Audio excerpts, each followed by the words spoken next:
Subscribe button को दबा दें और घंटे की आकार के बेल घंटी को भी दबा दें ताकि हमारे नए वीडियो आपको लगातार मिलते रहें।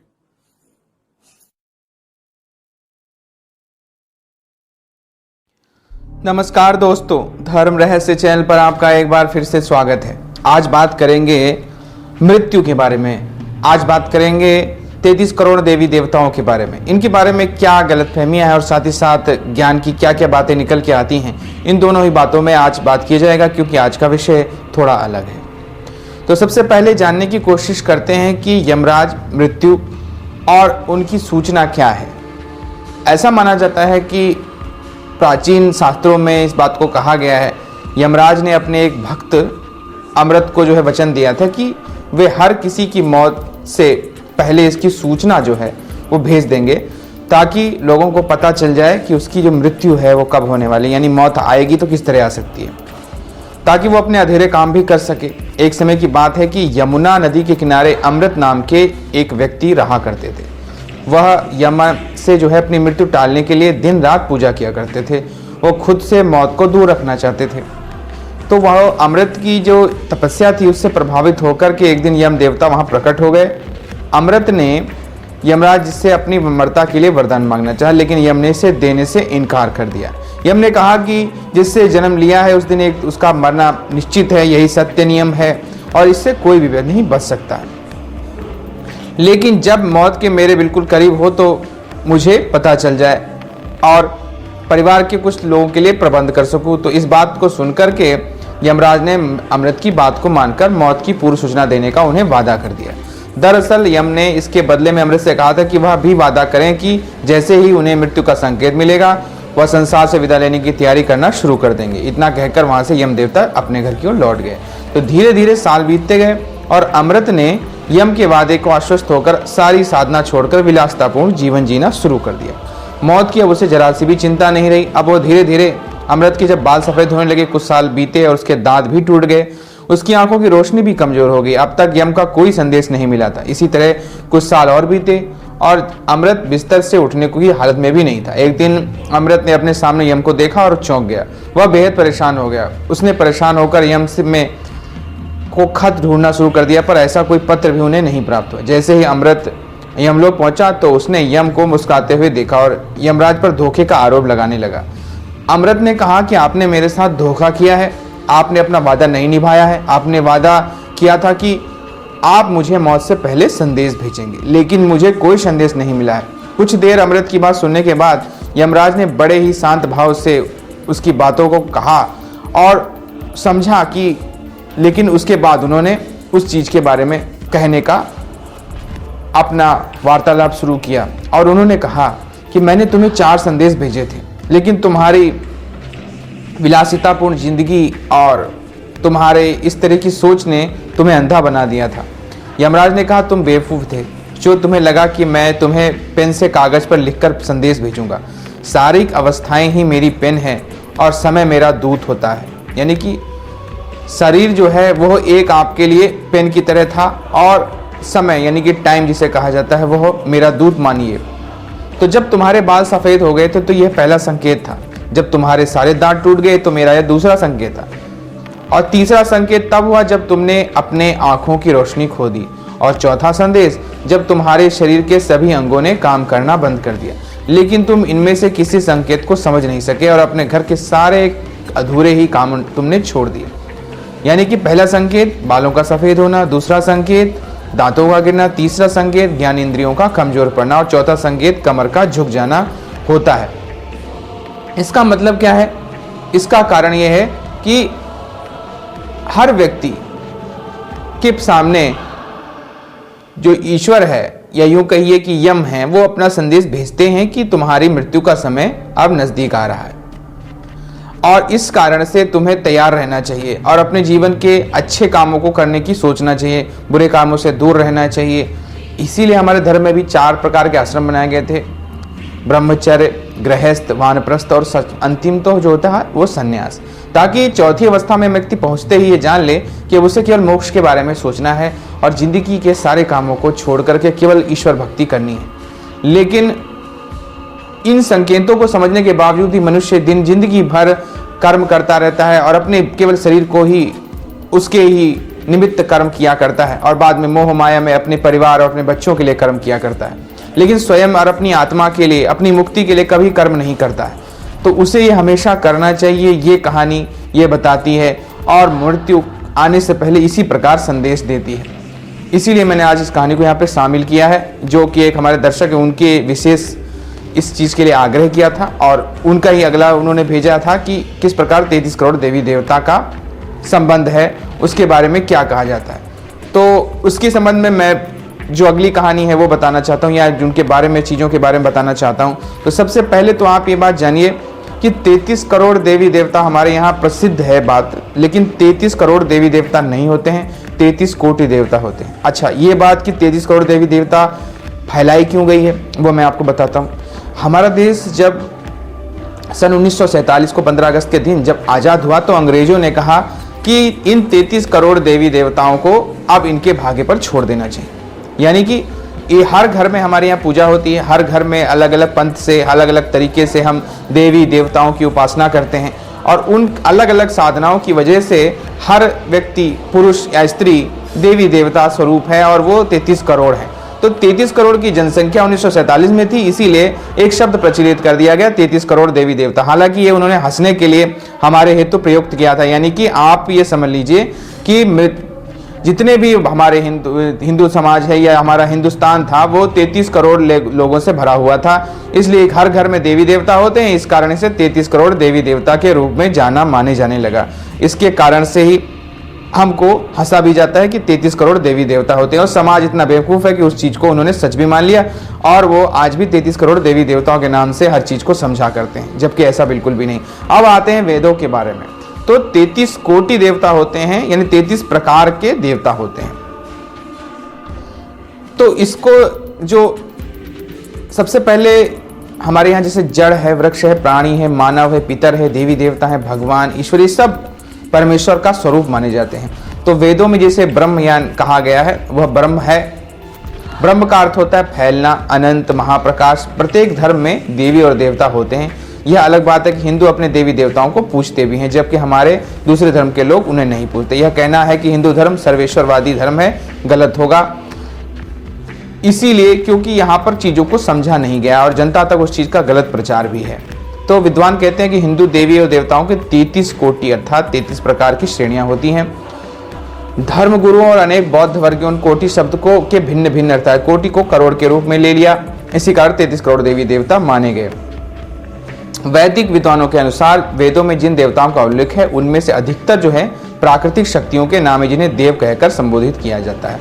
असल में देव नहीं है, देव कहने से उनका महत्व प्रकट होता है। उन प्राकृतिक शक्तियों को मुद्यता जो है आदित्य समूह में, वसु समूह में, रुद्र समूह में और मरुतगण समूह में, प्रजापति समूह में बांटा जाता है। कुछ जगह पर वैदिक ऋषि इन प्राकृतिक शक्तियों की स्तुति करते हैं, कुछ जगह पर वे अपने ही किसी महान पुरुष की इन प्राकृतिक शक्तियों से तुलना करके उनकी स्तुति भी करते हैं। जैसे उदाहरण के लिए इंद्र नामक एक बिजली और एक बादल भी होता है। वहीं इंद्र नाम से आर्यों का एक वीर राजा भी होता है, जो कि बादलों के बीच रहता है और आकाश मार्ग से आता जाता है। वह आर्यों की हर तरह से रक्षा के लिए हर समय उपस्थित हो जाता है। शक्तिशाली होने के कारण बिजली और बादल के समान उसे माना जाता है। देशों का अर्थ देशकाल यानी कि परिस्थिति के अनुसार ग्रहण करता है। वैदिक विद्वानों ने 33 प्रकार के पदार्थों के अनुसार देवों की संज्ञा दी। प्रारंभ में ऋषियों को 33 प्रकार के अव्यय माने जाते थे। परमात्मा ने जो 33 अव्यय बनाए उसमें वैदिक ऋषि उसी प्रकार की बात करते हैं। तो 33 पदार्थों और अव्ययों को महत्व देना है से ही ये चीज पुष्ट होती है। पहली बात कि 33 में से जो 8 वसु हैं, वसु अर्थात हमें बसाने वाली आत्मा, जहां आत्मा का वास हो। ये 8 वसु क्या हैं? धरती, जल, अग्नि, वायु, आकाश, चंद्रमा, सूर्य और नक्षत्र। ये 8 वसु प्रजा को बसाने के कारण धारण या पालनकर्ता कहलाते हैं। इसी तरह 11 रुद्र आते हैं।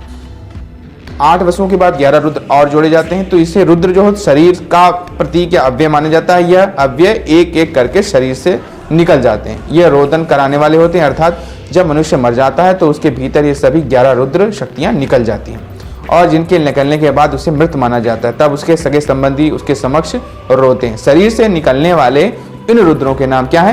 प्राण, अपान, व्यान, समान, उदान, नाग, कुर्म, कीर्कल, देवदत्त, धनंजय। प्रथम 5 जो है वो प्राण और दूसरे 5 जो है उपप्राण माने जाते हैं। अंत में 11वीं जो है जीवात्मा होती है। ये 11 जब शरीर से निकल जाते हैं तो सगे संबंधी रोने लगते हैं, यानी कि मृत हो जाता है शरीर, इसलिए इन्हें कहा जाता है रुद्र। रुद्र अर्थात रुलाने वाला। 8 वसु और 11 रुद्र मिलकर इस प्रकार 19 हो जाते हैं। अब आते हैं 12 आदित्यों के बारे में। आदित्य को जो हम सूर्य के नाम से जानते हैं, भारतीय कैलेंडर सूर्य पर ही आधारित है और समय के 12 माह को 12 आदित्य भी कहते हैं। इन्हें आदित्य इसलिए कहते हैं क्योंकि यह हमारी आयु को हरते हैं। जैसे जैसे समय बढ़ता है हमारी आयु घटती है। ये 12 आदित्य जो हैं 12 माह के नाम होते हैं। सूर्य की 12 रश्मियों को भी इन्हीं श्रेणियों में रखा गया है। तो 8 वसु हो गए, 11 रुद्र हो गए और 12 आदित्य हो गए, कुल मिलाकर हो गए 31।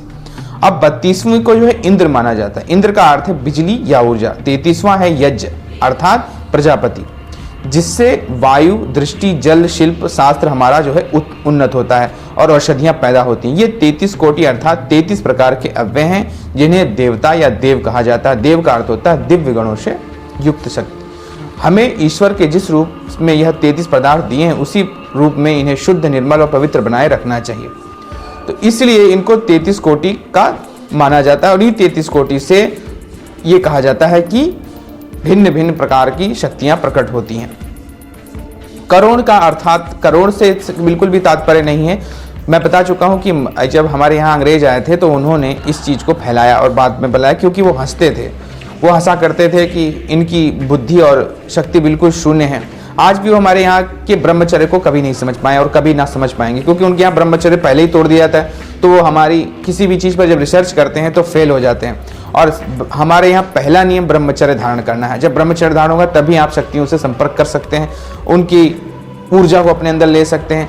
और बाकी विदेशी लोग जब इन चीज़ों पर रिसर्च करते हैं तो वो इस चीज़ को पहले ही तोड़ लेते हैं। इसके कारण कभी सिद्धियाँ और शक्तियाँ प्राप्त नहीं होती और इस कारण वो हंसते हैं। भिन्न भिन्न प्रकार की शक्तियां हैं, भिन्न प्रकार की योनियां हैं। योनियों में जैसे आप जानते हैं कि मनुष्यों में योनियां होती हैं भारतीय, अमेरिकी, अफ्रीकी, रूसी, जापानी, कोटि की अलग अलग श्रेणियां होती हैं। ऐसे ही देव योनि होती है और इसके अलावा मणिभद्र आदि अनेक यक्ष होते हैं। चित्ररथ है, तुम्बुरु है, गंधर्व हैं, उर्वशी है, रंभा है और ये जो अप्सराएं हैं, आर्यमा और पितृगण हैं, वशिष्ठ और सप्तर्षि एक समूह है, दक्ष हैं, कश्यप हैं, प्रजापति है, वासुकी है, नाग हैं। इसी प्रकार अन्य प्रकार की जातियां अलग अलग नामों से गिनी जाती हैं। और प्रमुख देवताओं के अलावा कन्या देवदूत भी माने जाते हैं, जिसमें एक अजह, एक पदा वगैरह बहुत से होते हैं, लेकिन ये टेक्निकल बातें हो जाएंगी, आप लोगों को समझ में थोड़ा कम आएगा, तो इसलिए इस चीज को मैं छोड़ता हूं। लेकिन फिर भी इंद्र को जो है वृषभ के रूप में या बैल के रूप में माना जाता है। तो इस प्रकार से निश्चित रूप से जो प्राकृतिक शक्तियां हैं इन्हीं को अलग अलग नामों से जान करके 33 वर्गों में विभाजित किया गया था। जैसे चंद्र नामक एक देव हैं, चंद्रमा एक ग्रह भी माना जाता है। ग्रह के नामकरण चंद्र नामक देव के आधार पर ही किया गया है और देवताओं का उन ग्रहों पर आधिपत्य भी माना जाता है। तो इस प्रकार 33 करोड़ देवी देवता का मूल अर्थ है 33 कोटि देवता। तो 33 कोटि इस प्रकार से हैं: 12 आदित्य, आरादित्य यानी अंशुमन, आर्यमान, इंद्र, त्वष्टा, धातु, पर्जन्य, पूषा, भग, मित्र, वरुण, विवस्वान और विष्णु।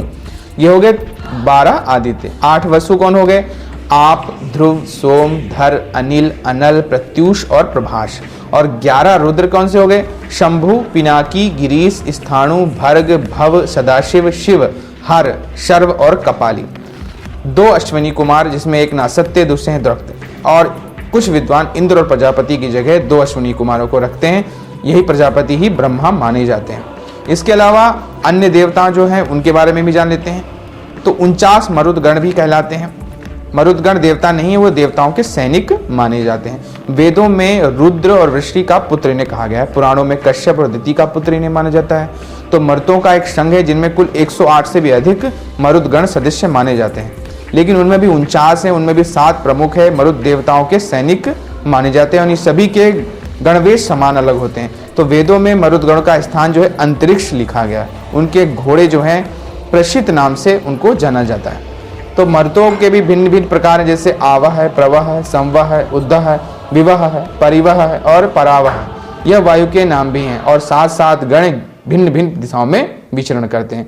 ब्रह्मलोक, इंद्रलोक, अंतरिक्ष, भूलोक की पूर्व दिशा, भूलोक की पश्चिम दिशा, भूलोक की उत्तर दिशा, भूलोक की दक्षिण दिशा। इस तरह से कुल 49 मरुत हो जाते हैं जो देव रूप में देवों के स्वरूप में विचरण करते हैं। इसके अलावा साध्य देव भी होते हैं। तो अनुमंता, प्राण, नर, वीर्य, यान, चित्ती, है, नय, हंस, नारायण, प्रभव और विभु, ये 12 साध्य देवता माने जाते हैं जो दक्ष पुत्री और धर्म की पत्नी साध्या से उत्पन्न हुए थे। इनके नाम भी अलग अलग तरह से मिलते हैं, जैसे मनस है, अनुमंता है, विष्णु है, मनु है, नारायण, तापस, निधि, निमि, हंस, धर्म, विभु और प्रभु।